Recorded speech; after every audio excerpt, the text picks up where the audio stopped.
Big news day for the San Francisco 49ers. Final roster is set. Cuts have been made. We'll break it down, the most surprising cuts from the 49ers as we head toward the 2023 season. And Jimmy Garoppolo speaking about the weird situation he went through with the 49ers. Coming up right now.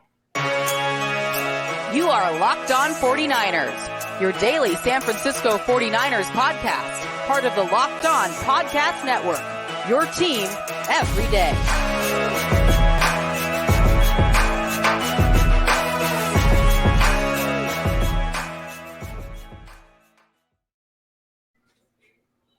Welcome to Locked On 49ers. Brian Peacock and Eric Crocker with you as always at BD Peacock, at Eric_Crocker. Thanks everybody for making us your first listen on the Locked On Podcast Network, your team every day. We will introduce our special guest, our weekly Wednesday guest momentarily. First, I want to let everybody know that today's episode of Locked On 49ers is brought to you by LinkedIn Jobs. LinkedIn Jobs helps you find the qualified candidates you want to talk to faster.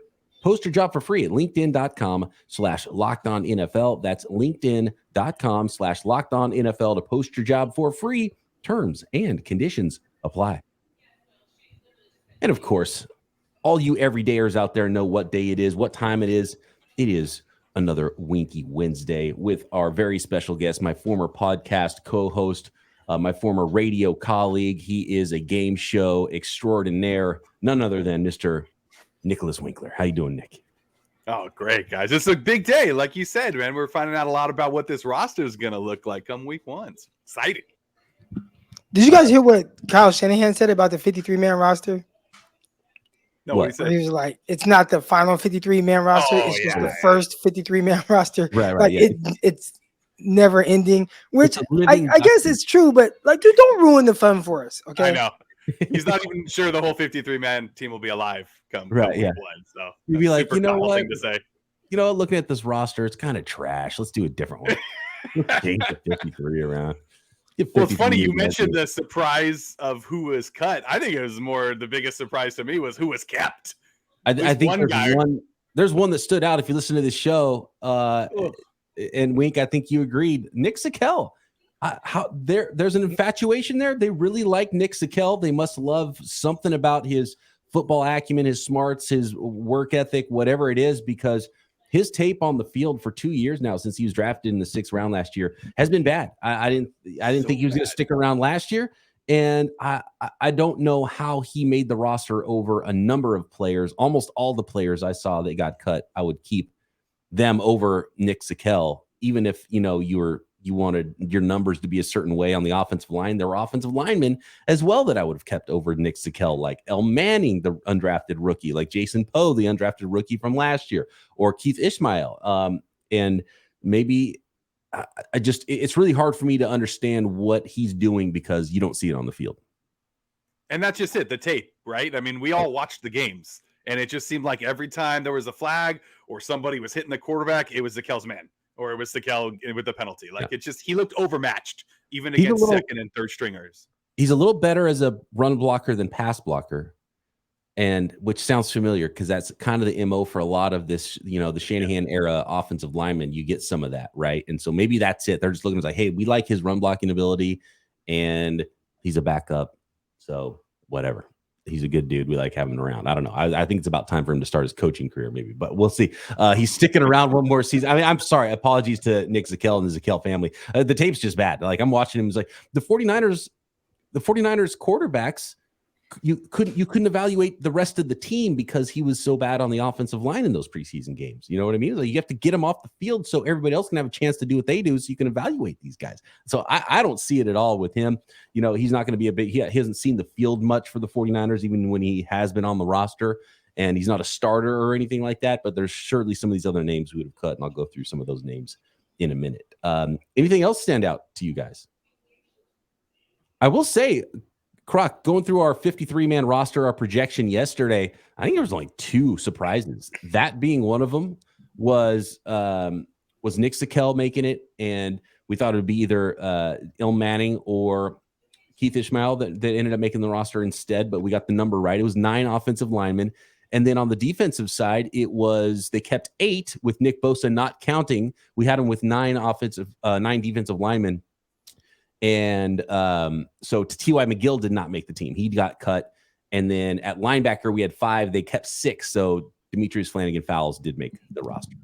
Also, Kerry Hyder and Austin Bryant, both guys that are initially released, but the 49ers plan on bringing them back. So there will be some guys that they probably kept right now that they didn't want to subject to waivers. And we're like, all right, look, we're going to keep these guys so we can put them on some type of IR list so they could potentially return. But Austin Bryant, Kerry Hyder, do not go and sign with anyone else. Just stay pat. Don't even pack up your stuff. Keep your clothes in the drawers. We will be bringing you back tomorrow. And one more. I want to know what you think about this one, Wink, because Croc made his thoughts on this one felt. It was Chris Conley that got cut, and Danny Gray made the roster, and now you can put Danny Gray on IR to return with a broken collarbone. And I think you'll probably still be able to bring Chris Conley back, but Croc was not about the Danny Gray. He hasn't. I think Danny Gray showed? Nick's I'm the with cut. Croc, He just hasn't shown anything in 2 years. Yeah. So here's my thing. Nick, he doesn't even look good. I want to ask you a question. Yeah. If I were to say from his time with the San Francisco 49ers, whether it's reports that you've read or anything that you've personally seen, what does he do well? He runs fast. I mean, but have we even seen that? Like we saw one play in the preseason game where he outran a nickel safety. It's probably no longer on the Packers. And that's the one time we've seen him even utilize speed. So out of the other games that we've seen him either active or preseason, what have we seen from Danny Gray that says he should make any team or roster over a guy like Conley, Snead? Yeah. And again, I understand the veteran part of it, releasing those guys, trying to bring them back. Maybe potentially, you could see one of those guys come back and not guaranteeing their roster for an entire season. But even then, if you just told me straight up, hey, you're going to the season with one of these two guys or both of them or Danny Gray, I'm keeping Snead or Conley because we've just seen far more from them, far more, even in preseason, like far more, and even in training camp, it's not even close. Yeah, the brief stuff we saw from Conley, I liked. Like, I really liked what I was seeing out of him, and maybe it's a situation where the front office is like, look, we got to keep these guys that we invested draft picks in, right? I mean, wait, what? What? we can't use that. They tried that with Lance, right? They tried it for a couple of years. They're like, let's go, and then they're finally like, all right, I guess we got to, cut the cord here, but we can't do that elsewhere because we already showed our bad hand over here. So now we got to really make this Danny Gray thing work. We really got to fix it. We got to make it good. I mean, what else is it? What's the other reasoning behind it? We say Trey Lance, but I mean, that's been the case with guys like Trey Sermon as well. You're right. Remember, I mean, Trey Sermon, he was a 3rd round pick.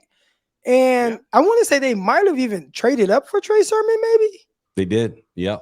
And even then it's like, next year, bloop. I mean, first of all, first year, they did not want to play him. And then the second year is just like, we're going to cut you. And maybe that was the right decision. We saw him just get released yesterday or today, so, that's been kind of a reoccurring theme there. And that's tough for running backs in general because you only really need so many. And there's a slight difference between them. I don't even know how you kind of decipher how one guy is so much better than the other. Because if the O-line blocks well, they all look good. If the O-line blocks poorly, they all look bad. That's what it looks like. Did you catch the ball well at the backfield? And then how do you differentiate that? And I watched Trey Sermon the other day. I thought he looked fine. But as far as their value with the picks and holding on to things, I mean, Danny Gray essentially was a 4th round pick. He was a comp pick 3rd, the last pick in the 3rd round. I just haven't seen anything that says this is a guy he's worth continuing to try to develop. Like, has you shown me anything? And that's the hard part where, I'm not quick to throw away any guy, right? And we've talked ad nauseum about the Trey Lance situation, but at least he showed you like, hey man, I got some good stuff. It might just take me a little bit longer. We haven't seen anything yet from Danny Gray outside of literally one catch in a preseason game over a year ago. Speed's very attractive, right? I mean, this is a guy who has elite speed in the NFL, and so maybe that's it. Maybe they can't give up on elite speed just yet. You're like, no, we can fix this. We can make him into an NFL wide receiver because he's not right now. He doesn't belong in the league. He has one trait that's important, and he was a high pick. I think that's why. And the other part of it, and I'll tell you the real reason why, Croc, because I don't disagree with what you're saying if it was one or the other. But in the end, I don't think it's going to end up being one or the other because they're going to bring Conley back, just like we talked about with Hyder and Austin Bryant. I haven't seen the report that they're for sure bringing him back, but I'd be shocked if they don't bring back one of those vet wide receivers that got released in Conley or Snead, and then they could stash Gray on the IR to return. So in the end, you don't have to lose either one. But if you either put Gray on season-ending IR before he makes the roster, or you just waive him, then you lose him completely. And what's cheaper? This way, they get them both. What's cheaper, right?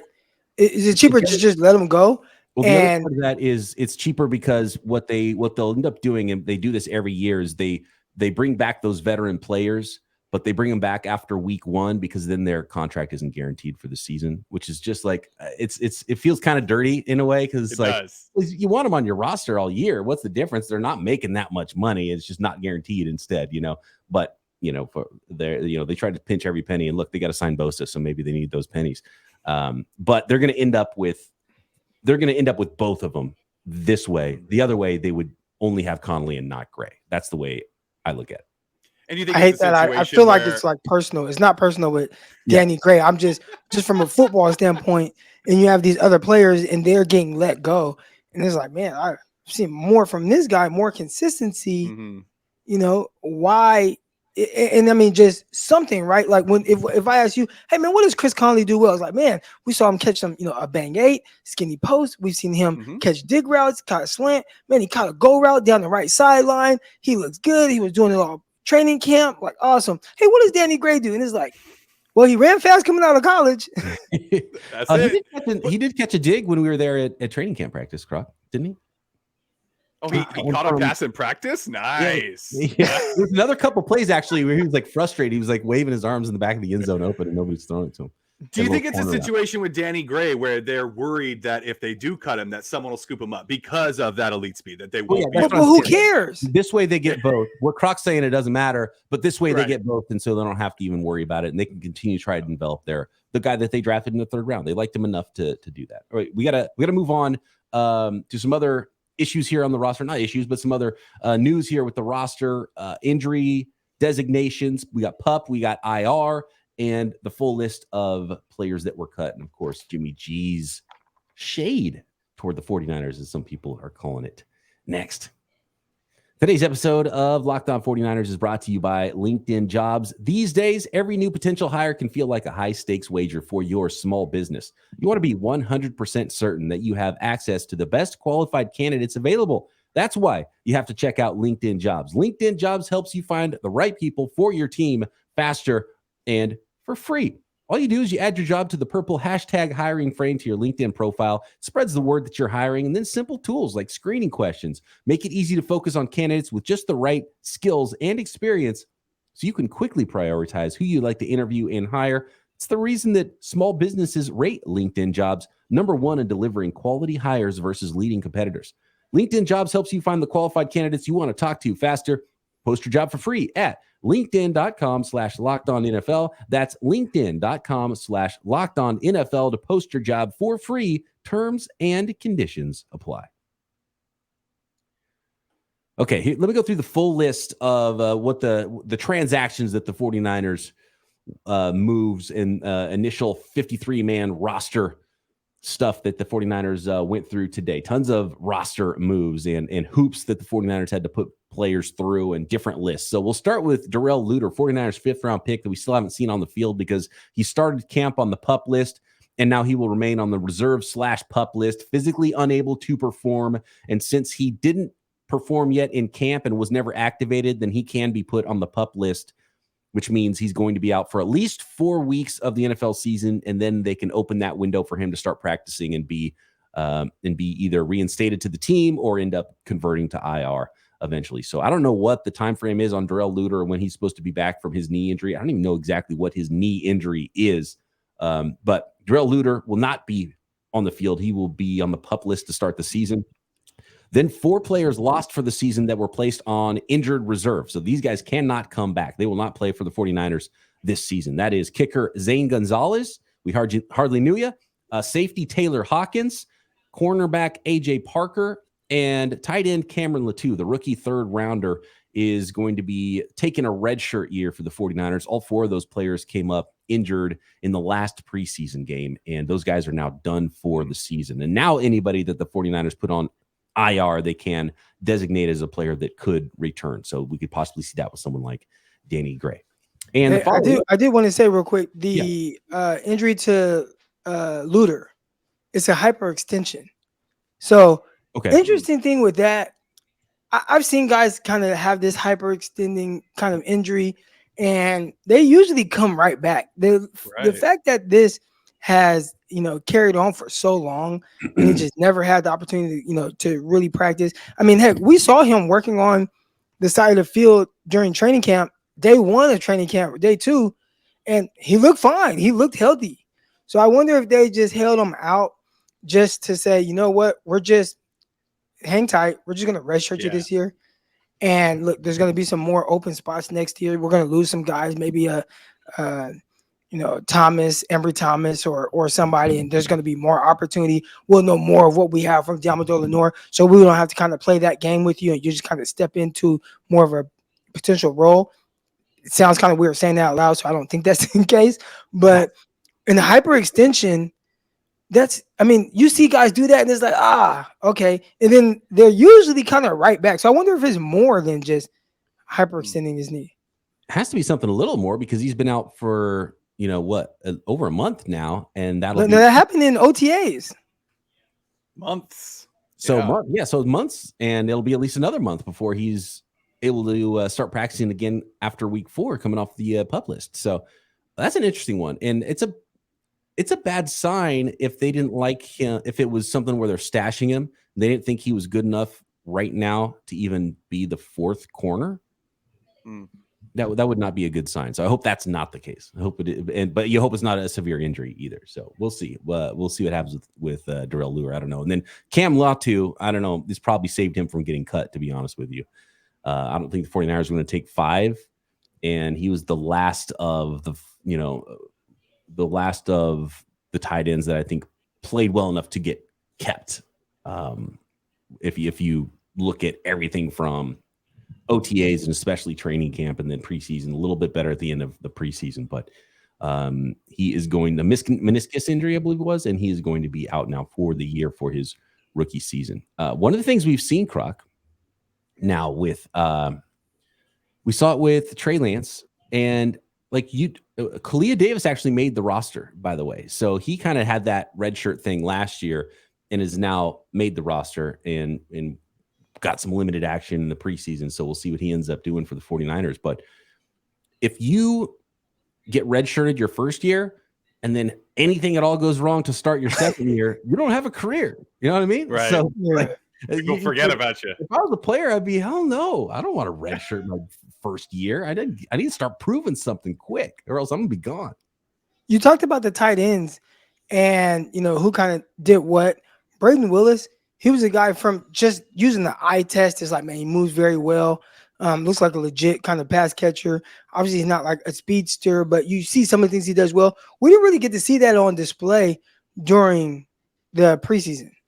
I think he made a nice snag against the Raiders, but outside of that, there wasn't really much. And as a matter of fact, Latou actually ended up, even though he had like the slow start, he had the fumble against the Raiders. But then, man, that second preseason game, and if you're going to factor in preseason more than anything else you've seen in practice, he started to come on strong. He made several catches, nice hand catches, kind of touchdown where he ended up getting hit. And he had to really focus on the ball that got tipped at the line of scrimmage and was fluttering through the air for a touchdown. But you start to see like, all right, maybe this is going to help him kind of get in a groove. And then even then, it's like, now we're going to put you on IR. I say all that to say, Braden Willis, a guy who the eye test I liked more. I still didn't see him do more, and they ended up keeping him. And I bet it was kind of, do we keep Braden Willis or do we put Cam Latou on IR? And they elected to keep Braden Willis. That's what it felt like. Well, I think Braden Willis probably would have cleared waivers too.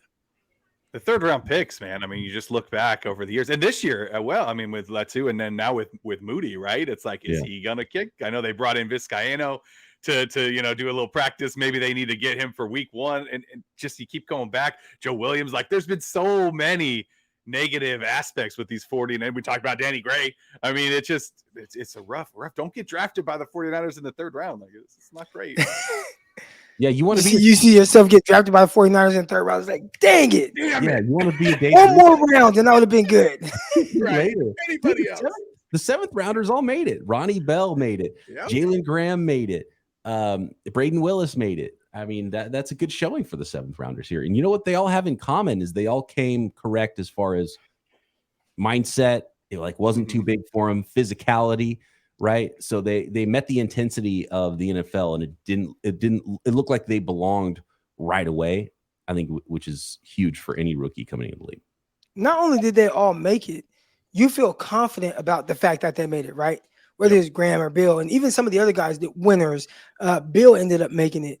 Yeah, and you look at just the third round guys, and it's like Jair Brown was like, okay, he was out there, he made a few tackles, okay, Sure. The kicker is like, he's hurt, he missed some kicks. What's that gonna look like? Kemba too, he was dropping passes, he fumbled in the preseason, dropped a bunch of balls during training camp. So I don't know what it is about this voodoo what the 49ers have on the third round. I think it actually started with Ahkello Witherspoon. They drafted him in the third round, and it was kind of a weird situation with how they handled him. And I don't know if he put a spell on the 49ers and was like, all right, after me, every third round pick that they get, I'm just going to put a little voodoo spell on them. But it has not gone great. And with how many opportunities they've had drafting guys in the third round and how little success they've had, that is really weird. And it's only the third round. Outside of that, guys have done very well for them. Fourth round, fifth round, sixth round, seventh round. I mean, you got Mr. Relevant Brock Purdy looking like young Joe Montana out there in the seventh round. So you can do well identifying all these other guys. But for whatever reason, that third round, they just cannot get it right. You know what, guys? I know exactly the reason why. I'm going to give you that answer next. Thank you once again, everybody, for making Locked On 49ers your first listen every day. Shout out to all the everydayers out there. Make sure you are subscribed up on YouTube. Hit the notification bell, hit the thumbs up, and of course, you can find us everywhere you find your podcasts. All right, I'm going to go through the list here in a second of the waves and releases for the 49ers today. But first, here's the reason why the 49ers have missed in the third round for the most part and hit in rounds 5 through 7. And it's because in rounds 5 through 7, the elite athletes are already taken. So they're drafting guys who are wired the right way more than just finding the guys that have the best traits. The guys that are there in the third round are the guys that have the traits, but weren't really good enough to go in the first 2 rounds. So what they end up doing is finding a 4-3 guy and not a football player in the third round. And what they find in the 5th through 7th rounds are football players that don't necessarily run 4-3. I think it's as simple as that. Pretty good. I think you nailed it. Yeah. But Jair Brown ran a 4.65. Yeah, that's why he's a hit. They drafted Trey Sermon. He was a 4.6 something. Football player again. Yeah. And let's not real quick, just everybody out there listening to us that's yelling at us. Yes, we know Fred Warner was a third round pick. We know. Yeah. Don't get mad at us. We love Fred Warner. We are specifically talking about post Ahkello Witherspoon. Okay. That's where the curse started. There you go. Like Ahkello Witherspoon, was he 27? He felt like he was slighted. He was a third round pick, top of the third round. But 2017? He felt like he was slighted. You said what? 2017 or 2018 draft? 17. Warner was after that, right? Yeah, so Warner was 2018.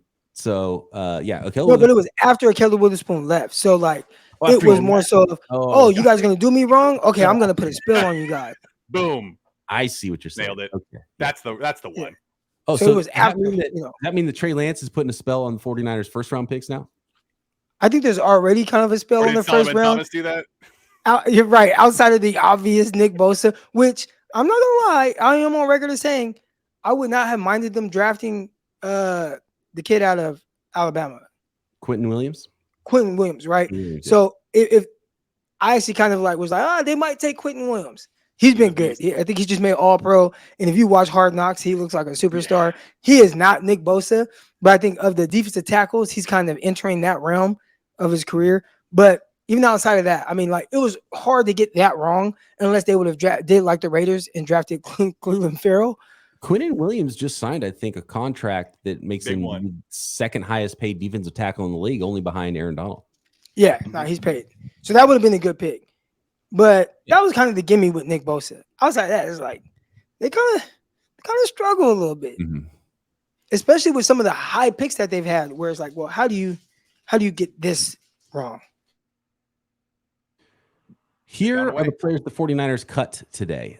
They released these veterans that don't get subject to waivers, so they're just free agents now. We talked about Austin Bryant and Kerry Hyder coming back to the team. I think Chris Connolly's going to be back as well. And if not Connolly, then probably Willie Snead will be back, or maybe both of them. Who knows? So Austin Bryant, Chris Connolly, Troy Fumagalli, running back Brian Hill, Kerry Hyder, defensive tackle T.Y. McGill, running back Jeremy McNichols, wide receiver Anthony Miller, who was only in town for less than a week, I think, and then wide receiver Willie Snead. Those were the veterans that were released. And then the players who are subject to waivers that were cut today are as follows. Defensive lineman Alex Barrett, fullback Jack Coletto, defensive tackle Marlon Davidson, offensive lineman Joey Fisher, Alfredo Gutierrez, Keith Ismail, Corey Luciano, Il Manning, Jason Poe, and Leroy Watson.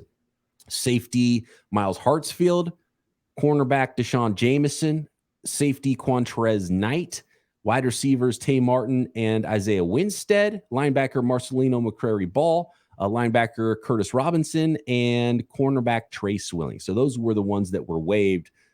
In my opinion, Isaiah Winstead, Tay Martin, wide receivers, they'll be back on the practice squad. Il Manning, did he show enough to get snatched up by somebody else? If not, Il Manning will be back on the practice squad. I think Jason Poe deserves to be back as well. Keith Ismail should be back. Joey Fisher. Alfredo Gutierrez is part of the International Pathways program, so I don't think he even counts toward the numbers of the roster. He would get it additional. Yeah. And then Marlon Davidson showed some flash. I think he should be somebody that would be a priority player to bring back to the practice squad. Jack Coletto was highly valued, I think, for a number of teams, but not that many teams even employ a fullback. So I don't know if he'll have a big market for someone to try to snatch him off of waivers away from the 49ers. So I do expect him to be back. And then two big ones who I thought could have made the roster, or the three big ones that I think could have made the roster that might have the biggest market outside the 49ers is Marcelino McCrary-Ball, Quantrez Knight, and Deshaun Jameson. I wouldn't be surprised if D'Amico Ryans in Houston, claims Marcelino McCrary-Ball or something like that, because he was really good in training camp last year for the 49ers when D'Amico was still here. I have a question. So for Gutierrez, who you said is part of the International Pathway program that they have going on, mm-hmm. Do you just keep him because he's truly a practice squad player and you have no intentions of ever bringing him up? Or what's the point? I know you likely kind of want to develop him. I think the 49ers have been kind of forward thinkers as it pertains to some of the, diversity, with how they had the woman receiver coach, they've done a lot of those things. Is this one of those things where they just want to continue to just, hey, we're going to keep him on the practice squad and he's not going to count towards anything, and we just have him around just to have him around? Or is he a guy that you want to see improve to where we can potentially bring him on? Like some of the names that we're going to talk about going to practice squad, like Quantrez Knight. You said, man, like that would be a guy I would like to see on the starting. Yeah, he can play. Right. And I mean, starting DB. And we just might not see it this year, but he was a guy where you were talking about him potentially making the 53-man roster. We don't say that about Gutierrez. So is he just a guy where it's just, well, he's a part of this program, so he doesn't count. All right, let's just have him and he can help us practice. Or is there an end goal to having him a part of the 49ers? I think the way you said it is right. I think that the fact that you can have this additional guy on your practice squad out there running around, keeping other guys healthy, of course you take advantage of that. And maybe the end goal is obviously to get everybody better, right? And get everybody ready to get out on the field. And maybe that is kind of like, oh, it'd be really great if he does that. But if they're anticipating it, who really knows, right? Yeah, it's hard because it doesn't seem like he's ever going to really have an opportunity. Like it doesn't seem like that's actually a pathway, which is what it's supposed to be to becoming an NFL player. So if that's the case, maybe find a different international player and sort of try to find your guy that can make the roster. Yeah. but it seems like they really like him, and he barely even plays in the preseason. So I think this is his third preseason with the 49ers. I think last year he got on the field for the first time in a preseason game. It was a big deal. It was like the end of the last preseason game, and he got like a series, and that was it. So, and I don't remember seeing him on the field much this year either. So at some point, it's not really doing what the program is probably, and I think you have to have one, which is the other thing. So maybe they just like him and they want to keep him around, and there's nobody they like better. Did you see the guy from CJ Okoye for the Chargers? Yes. He got hurt in this game, but he's a big old dude. He was part of I think it was Nigerian combine that they did, and he was like the MVP of that combine, and he's like 6'6", 315, and he's just like a monster. But he played basketball and I think some other sports, but never played football before. And he got a sack in his first game, and he didn't even know it was a sack because he thought you had to be in the pocket to get sacked. So the quarterback left the pocket when he sacked him, and then so he's like, "Cool, I get to do a sack dance." He didn't know that you flip sides at the end of the quarter. Like, he didn't know anything. He doesn't know anything about football. He first started training for football in January of this year, and he's on an NFL roster in training camp. I mean, that's wild. Jared Haynes style. Jared Haynes actually got in the games, though. Yeah, he had a few moments of like, ooh, and then one fumble, and you're like, nope. Get him he out had of that here. like that one. He had that one dead leg move. It was like people couldn't figure it out, and then it was like, oh yeah, but he's not really an NFL player. Okay, never mind. Okay, so Jimmy G. Croc, I have the audio. Do you want me to play the audio? Let's hear it. Mm-hmm. All right, here we go. This is Jimmy Garoppolo with Sports Illustrated, I believe. Make of the Trey Lance trade to Dallas. Weird situation. Been a lot of weird situations over there in San Francisco. Just to leave it at that. But I'm happy Trey got another shot, man. How do you think San Francisco's handled those quarterback situations? How do you think they've handled them? I think it's been messy. I'll put it that way. Yeah, that's a nice way to put it. Wow. Yeah. He could say a lot. Like, some people are like, oh man, he has throwing shade at the 49ers and trying to go in on Jimmy Garoppolo. I mean, he could have gone a lot harder than that, I think. And I think that's totally fair coming from his perspective on what he went through with the 49ers. I would love to hear actually more deeper, harder details from Jimmy Garoppolo and Trey Lance about how all that went on. And I think someday we will hear that stuff. But I think that's Jimmy Garoppolo kind of being nice about it and being like, it was weird. Yeah. That was I felt like that's the most I've heard him speak. Like, since even before being with the 49ers, he's not a man of many words, but that was so loud. Like, just hearing him, laughing, asking the reporter, how do you think they've handled it? That was the best part. He didn't have the big digs and maybe like how he could say things, but the things that he did say to me, it was screaming at me how he felt about the situation there.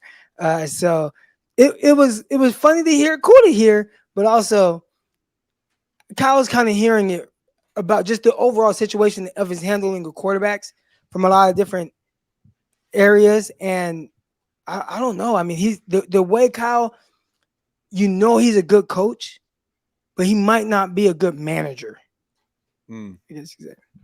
Yeah. Or developer too, right? I mean, you could always throw that at him too, like, or a drafter. I mean, there's a lot of things you could kind of throw at Kyle as like, he's great at this. We know he's great at X's and O's. He's fantastic. He's amazing. He's brilliant.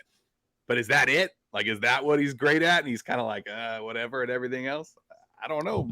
Remains to be seen. Look, I think that's a good point, Nick. I think that he is obviously a great X's and O's guy. He's a great coach. Anybody that's ever been around him says like that is the smartest guy. And when it comes to player development, because me as I'm a coach, and obviously I coach on the lower levels, but I understand how much goes into building these young men up.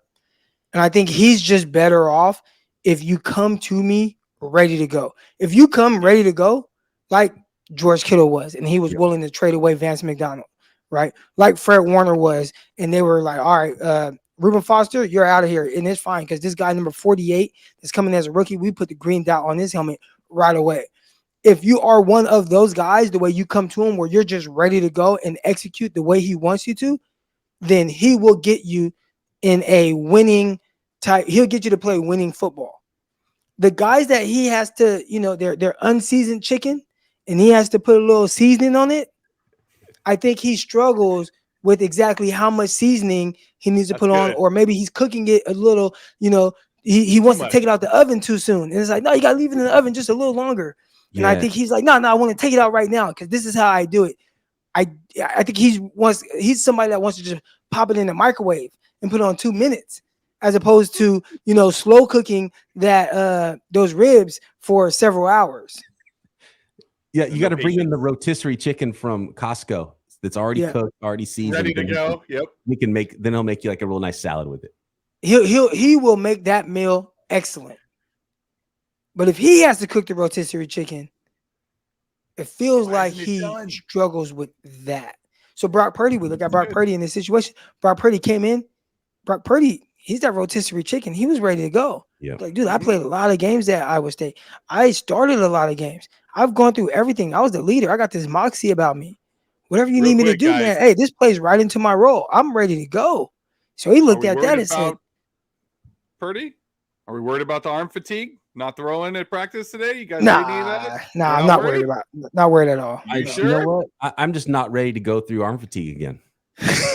I mean, it's a real thing, man. The human body has limits. I'm not going to lie. Just like I said, I was worried about the Bosa thing, and I'll be more worried if he's not signed tomorrow.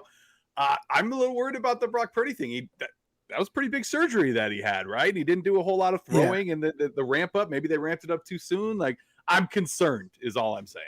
He has 2 weeks. I think he's fine. I'm more concerned. You know what I'm more concerned about? The fact that I just saw on social media, Trey Lance talking to the media in Dallas Cowboy gear. Ew. That did something to me. I don't know why. But no, he actually looked good in it. Oh, he can't look good in that. It just was like, wow, like this really happened. Yeah, it got real. I did hear. I think it was Greg Papa. I think I got to give him credit for this one because it made me laugh. He called the Dallas's helmet, their logo, their star, a 1-star rating. Love it. Love that. Well done. It's a race right now between the Dallas Cowboys and the 49ers. That quest for 6. Like, who's going to get that 6th ring first? Get 6 first. Yeah. Hopefully, Trey didn't sprinkle any voodoo on the 49ers and Niners get it first. I think we got to talk more about some of the Kyle stuff too, because he's kind of getting hit from all sides. Like even people that in the national media are coming at Kyle Shanahan right now for the whole Trey Lance debacle. And are they wrong, Peacock? I know, right? Good question. You know what? Just for the why are they coming at him? I mean, again, the way that it played out with Lance, which again, you might look great because Brock Purdy saved the day, but the way they went about it, we have never seen that before. And I think there's a reason why we haven't seen anything. When you look at player development, there's all kind of different angles that we've seen work out or not work out, right? And even for Trey Lance, it may never work out. But we've seen it, how it plays out for some guys, and they give it a chance.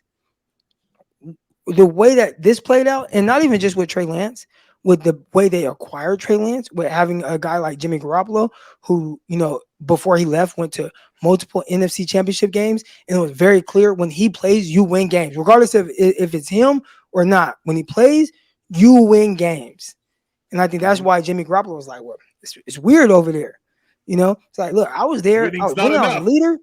And they brought me back to be this guy's backup that hasn't done anything. But Kyle put them in that situation. Like, why is Jimmy on his roster still? Just the way that they went about it. You can question a lot of those things. It looked a little weird. But ultimately, if Brock Purdy saves the day, you'll be fine.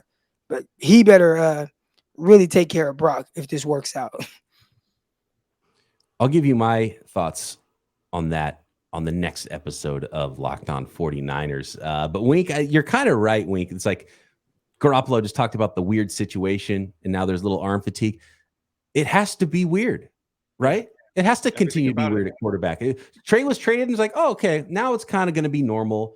You got your second-year quarterback. Everyone likes him. He's good. He's going to be the starter. You've got your number 2 guy, and Sam Darnold, the veteran, and then Brandon Allen's your number 3 guy. You got your. There's no drama to be had here. We know the order now. It can't be that easy. It's going to be weird. It has to. We're 49er fans. They've always been weird. You had Montana, and then they bring in Steve Young, right? And then you had, you draft Alex Smith, and you let him get destroyed for a bunch of years, and then you got the Kaepernick situation, and we're used to this, man. The 49ers quarterback controversy there's always something going on. That's a great point, Winky. That's a great How are we point. not used to this? Why can't we just have a normal situation? Why can't we have the Green Bay Packers 2 quarterbacks over 40 years, or the Pittsburgh Steelers 3 coaches in the entirety of their existence? Like, why can't we just have something?